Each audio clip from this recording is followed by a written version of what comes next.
Famille, plusieurs responsabilités ont été établies sur la culpabilité de cet homme.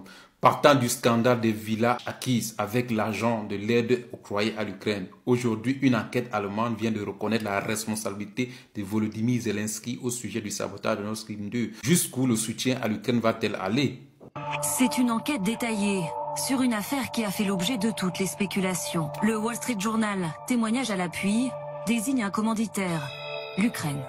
Le président ukrainien Volodymyr Zelensky avait initialement approuvé le plan.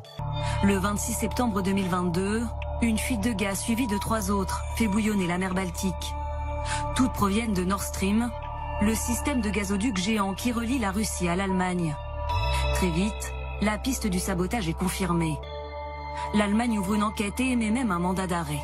Le mandat d'arrêt du parquet fédéral allemand vise un moniteur de plongée ukrainien qui lui-même aurait été mandaté pour déposer des explosifs sur un bateau, le fameux Andromeda, basé à Rostock, en Allemagne, au bord de la mer Baltique, loué par une société polonaise, et avec la complicité d'autres plongeurs ukrainiens, ils auraient déposé les explosifs sur les pipelines. Le plongeur en question a disparu depuis, et pour une raison inexpliquée, la Pologne se montre très peu coopérante. Le sabotage serait né d'un défi lancé autour d'un verre entre officiers et hommes d'affaires ukrainiens.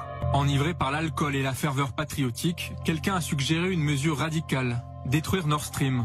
Après tout, les 2 gazoducs qui transportaient le gaz naturel russe vers l'Europe fournissaient des milliards à la machine de guerre du Kremlin. Quelle meilleure façon de faire payer à Vladimir Poutine? 6 personnes auraient été impliquées dans l'opération, pour un coût total d'environ 300 000 $ financé par de l'argent privé. Au cœur de ce plan, un homme, Valery Zalouzny, à l'époque commandant en chef de l'armée ukrainienne, nommé depuis ambassadeur à Londres.